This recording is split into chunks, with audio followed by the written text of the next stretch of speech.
बच्चों अब आप लोग संस्कृत पदव्यूषम के यक्ष युधिष्ठिर संलापः पाठ का 11वां श्लोक देखिए आप स्क्रीन पर और अपनी पुस्तक में पेज नंबर 66 पर देख सकते हैं।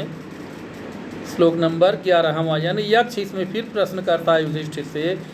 कहता है मृतः कथम स्यात् पुरुषः, कथम राष्ट्रम मृतः भवेत्, श्राद्धं मृतं कथम वा स्यात्, कथम यज्ञो मृतो भवेत्। इसका शब्द विभाग देखिए। मृतः कथम स्यात्, पुरुषः कथम राष्ट्रम मृतं भवेत्, श्राद्धं मृतं कथम वा स्यात्, कथम यज्ञः मृतः भवेत्। अब इसका अन्वय देखिए आप लोग बच्चों, पेज नंबर 86 पर इसका अन्वय है। अन्वय देखिए इसका।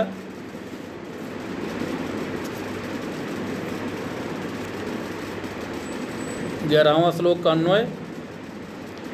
पुरुषः मृतः कथम स्यात्, राष्ट्रम मृतः कथम स्यात्, श्राद्धं कथम मृतः स्यात्, यज्ञः कथम मृतः भवेत्। यानी पुरुषः मृतः कथम स्यात्, पुरुष मरा हुआ कैसे होता। मृतः माने मरा हुआ, कथम माने कैसे, स्यात् माने होता है। पुरुष मरा हुआ कैसा होता है या मनुष्य मरा हुआ कैसे होता है।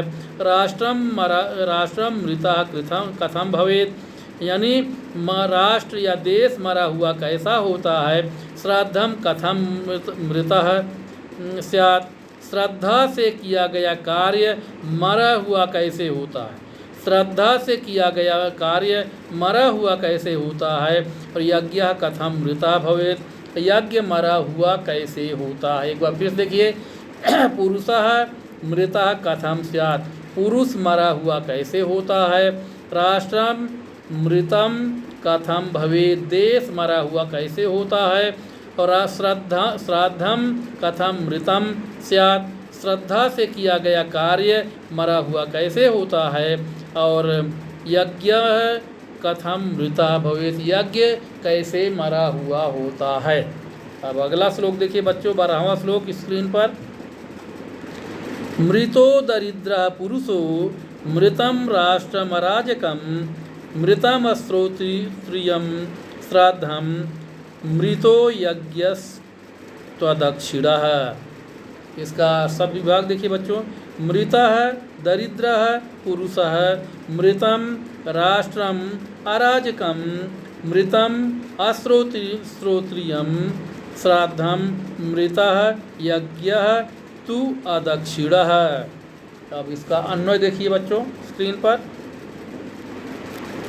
12वां श्लोक अन्वय।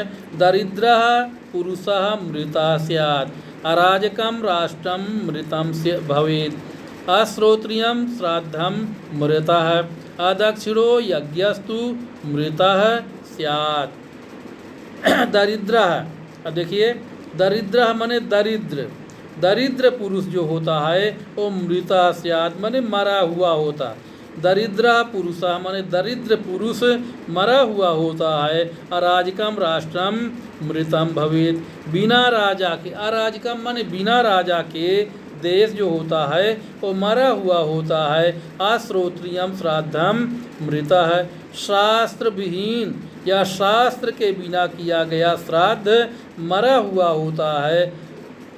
और अदक्षिणो यज्ञस्तु मृतः, बिना दान किए हुए या बिना दक्षिणा के किया गया यज्ञ भी मरा हुआ होता है। एक बार फिर देखिए। दरिद्रः पुरुषः मृतः स्यात्, दरिद्र पुरुष मरा हुआ होता है। अराजकम राष्ट्रम मृतः भवेत्, यानी बिना राजा के देश मरा हुआ होता है। अश्रोत्रियम श्राद्धम मृतः, शास्त्र विहीन यानी शास्त्र के ज्ञान वाले ब्राह्मण के बिना किया गया श्राद्ध भी मरा हुआ होता है। अदक्षिणो यज्ञ तु मृता, बिना दान के किया गया यज्ञ भी मरा हुआ होता है। अब बच्चों अगला श्लोक देखिए, 13वां श्लोक। कः शत्रु दुर्जयः पुंसां कः च व्याधिरनन्तकः कीदृशश्च स्मृतः साधु असाधु कीदृशः स्मृतः। इसका शब्द विभाग देखिए। कः शत्रु दुर्जयः पुंसां कः च व्याधिः अनन्तकः कीदृशः च स्मृतः साधु असाधु कीदृशः स्मृतः। अब इसका अन्वय देखिए बच्चों। अन्वय पेज नंबर 86 पर। पुंसां दुर्जयः शत्रुः कः अनन्तकः व्याधि कः साधु कीदृशः स्मृतः असाधु च कीदृशः स्मृतः। पुंसां माने मनुष्य का दुर्जय शत्रु कः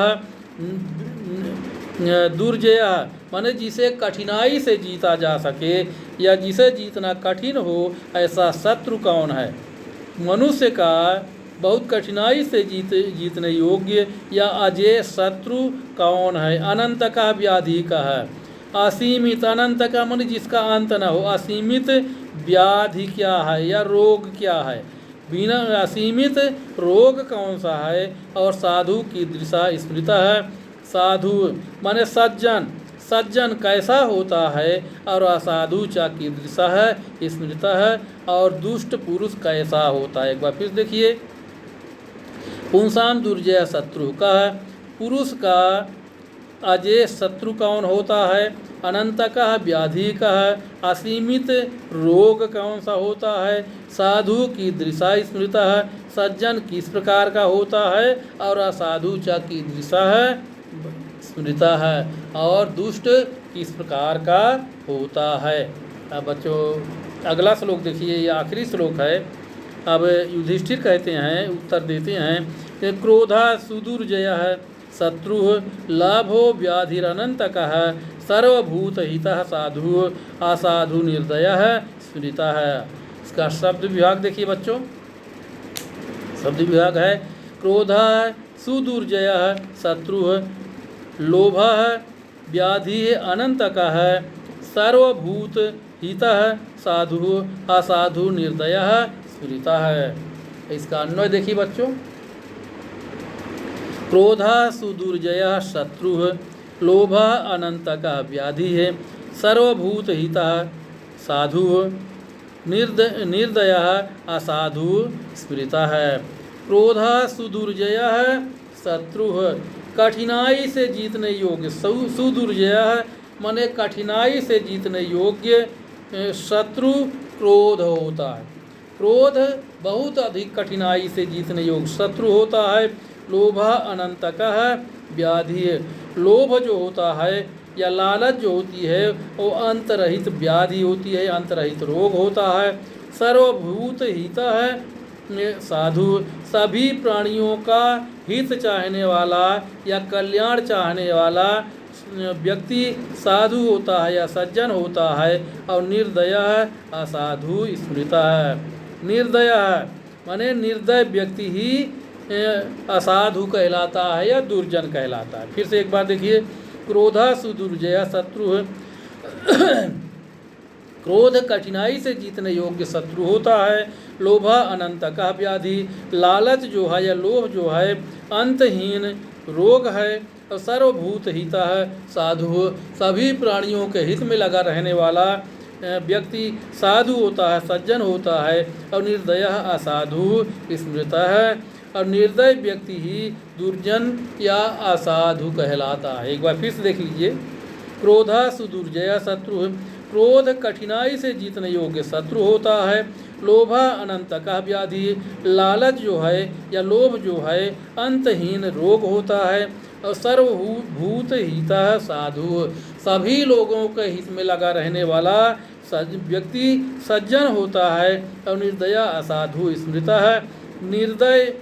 निर्दयी व्यक्ति ही दुर्जन या असाधु होता है। यानी निर्दयी व्यक्ति जो होता है वही दुर्जन या असाधु होता है। इस प्रकार से युधिष्ठिर ने यक्ष के द्वारा पूछे गए प्रश्नों के सभी प्रश्नों के सही सही उत्तर दे लेते हैं।